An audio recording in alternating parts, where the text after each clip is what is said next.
কলকাতায় এমন কিছু ভুতুড়ে জায়গা রয়েছে যার রহস্য উদ্ধার করা আজও সম্ভব হয়নি।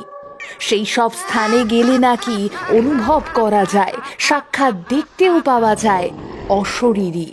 এর আগে আমরা national library, royal Calcutta turf club, Hastings college, park street কবরস্থান এবং খিদিরপুর ডকের ভৌতিক কাহিনী আপনাদের জানিয়েছি। আর আজ জানাবো শহর কলকাতার আরও 5টি ভৌতিক জায়গার কথা, যেখানে দিনের আলোতেও লোকে যেতে ভয় পায়।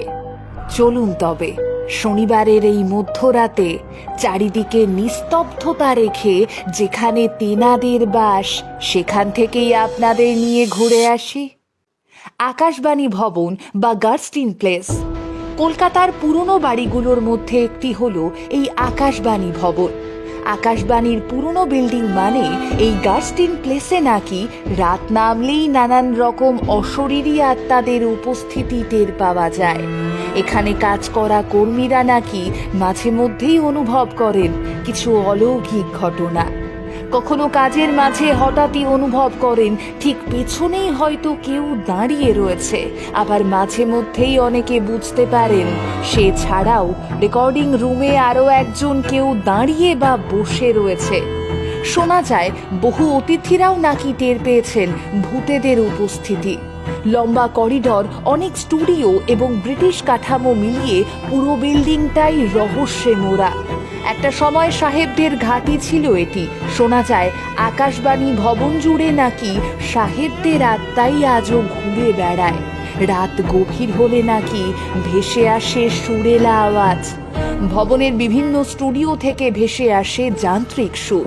আর মাঝে মধ্যেই নাকি মানুষের অদ্ভুত সব কণ্ঠ ভেসে আসে বিল্ডিংয়ের বিভিন্ন প্রান্ত থেকে। রাতের পাহারায় থাকা গার্ডরাও সাক্ষী এই ঘটনার। অনেকেই নাকি ফাঁকা ঘরে টেবিলের ওপর অদ্ভুতভাবে কোনো মানুষের ছায়াও দেখতে পেয়েছেন। আর এবারে যেই জায়গাটির কথা বলবো, সেই জায়গা দিয়ে হয়তো আপনি প্রায় রোজই যাতায়াত করেন। কলকাতার রবীন্দ্র সরোবর মেট্রো স্টেশন। হ্যাঁ, অনেকেই হয়তো জানেন এই জায়গা সম্বন্ধে, কিন্তু আপনারা কি এটা জানেন নির্দিষ্ট একটা সময় রয়েছে যেই সময়েই নাকি এই স্টেশন হয়ে ওঠে রহস্যময়। খুব অবাক লাগলেও এটা সত্যি যে কলকাতা মেট্রোয় আত্মহত্যার যেই ঘটনাগুলো ঘটে থাকে তার বেশিরভাগটাই ঘটে রবীন্দ্র সরোবর মেট্রো স্টেশনে। শোনা যায় রাত হলেই নাকি সেই সব অতৃপ্ত আত্মাদের উপস্থিতি টের পাওয়া যায় এই স্টেশনে। যাত্রী থেকে মেট্রো কর্মী অনেকেই নাকি এই সমস্ত ঘটনার সাক্ষী।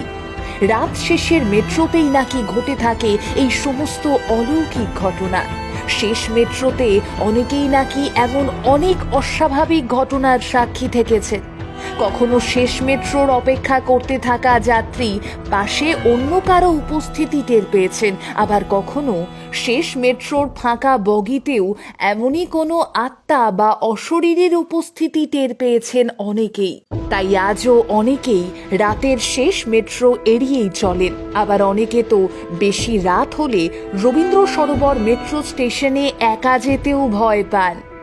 কলকাতার সল্টলেকে অবস্থিত উইপ্রো বিল্ডিং, যেখানে আজ হাজার হাজার ছেলে মেয়েরা চাকরি করতে যায়, যেখানে দিনরাত কাজকর্মে ব্যস্ত থাকে অগণিত মানুষ, ঠিক সেই বিল্ডিংয়ের 4র্থ তলটি নাকি ভূতেদের আস্তানা। একটা সময় নাকি এই 4র্থ তলে সারা রাত ধরে চলতো ভুতুড়ে কাণ্ড কারখানা। সকালে এসে নাকি অফিস কর্মীরা দেখতেন গোটা অফিস লণ্ডভণ্ড হয়ে রয়েছে, কিন্তু কারা করতো এসব তা জানতে পারতেন না কেউই। রাতে নাকি ভেসে আসতো এক মেয়ের কান্নার আওয়াজ। শোনা যায় আজ যেখানে উইপ্রো অফিসের বিল্ডিং, সেখানে একটা সময় জলাশয় এবং একটি কবরস্থান ছিল। আর সেই কারণেই নাকি এখনো অশরীরী আত্মাদের উপস্থিতি টের পাওয়া যায় সেখানে।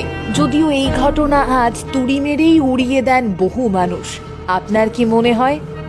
মল্লিক ঘাট কলকাতার ভুতুড়ে স্থানগুলোর মধ্যে অন্যতম একটি হলো এই মল্লিক ঘাট। হাওড়া ব্রিজের ঠিক নিচে অবস্থিত এই রাত নামলেই নাকি অলৌকিক সব ঘটনা ঘটতে দেখা যায়। বহু মানুষ নাকি রাতে এই গঙ্গার ঘাটে সাদা শাড়ি পরিহিত একজন মেয়েকে বসে থাকতে দেখেছেন। আবার অনেকেই নাকি শাড়ি পরিহিত মহিলাকে হেঁটে নেমে যেতে দেখেছেন নদীতে, আর সেই নেমে যাওয়া দেখে সেই মহিলা ডুবে যাচ্ছে ভেবে কেউ বাঁচাতে গেলেই নাকি ঘটেছে বিপদ। তাই এখন রাত হলেই বহু মানুষ এড়িয়ে চলেন এই মল্লিক ঘাট। অনেকে নাকি ঘাটের পাশ দিয়ে চলাফেরাও করতে গিয়ে এমন বহু ভয়ানক ঘটনার সাক্ষী থেকেছেন। তাই সন্ধ্যের পর থেকেই ফাঁকা হতে শুরু করে এই ঘাট। কলকাতা মিউজিয়াম, কলকাতা তথা ভারতবর্ষেও বিখ্যাত এই জাদুঘর। তবে প্রথম থেকেই বিভিন্ন ভুতুড়ে ঘটনার সাক্ষী এই স্থান। 200 বছরের পুরনো এই বিল্ডিং এর কোনায় কোনায় নাকি আজও রহস্যে ভরা। রাত গভীর হলেই এই মিউজিয়াম জুড়ে কেউ একজন কাপড় মুড়ি দিয়ে নাকি ঘুরে বেড়ায়, ভেসে আসে কোনো এক মহিলার কণ্ঠস্বর। মধ্যরাতে নাকি নর্তকীদের নাচের শব্দও ভেসে আসে চারপাশ থেকে।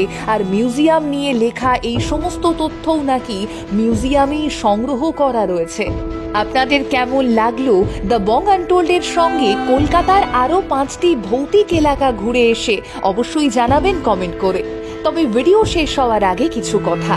এই জায়গাগুলো নিয়ে প্রচারিত ভৌতিক গল্পগুলোর সত্যতা আমরা যাচাই করিনি, তাই অযথা ভয় পাবেন না।